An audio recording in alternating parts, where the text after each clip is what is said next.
కొన్ని గ్రామాలలో ఇప్పటికీ బస్సు కన్వెన్షన్ కనెక్టివిటీ లేని గ్రామాలు 35 ఉండే.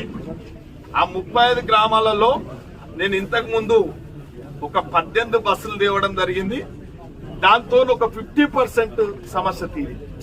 ఇప్పుడు మళ్ళొక 18 బస్సులు కూడా తేవడం జరిగింది. దీనికి అరాకొర డ్రైవర్లు కండక్టర్లతో ఇబ్బంది ఉంది. ఈ యొక్క రిక్రూట్మెంట్ కూడా జరుగుతుంది, ప్రభుత్వం తీసుకుంది చర్య. కానీ ఎస్సీ ఎస్టీ వర్గీకరణ ఏదైతుందో దాన్ని అమలు చేయాలని చెప్పి కొద్దిగా జాప్యం జరుగుతుంది. కాబట్టి తప్పకుండా అది కూడా త్వరలోనే ఈ యొక్క ఆర్టీసీ రిక్రూట్మెంట్ కూడా జరుగుతుంది. బస్సులు మాత్రం మళ్ళొక 18 కొత్త తేవడం జరిగింది మన డిపో. ఇది ప్రయాణికులకు మంచి జరుగుతూ ఉంది. కాబట్టి మీ ద్వారా కూడా ఇది ప్రజలకు తెలియజేస్తాం.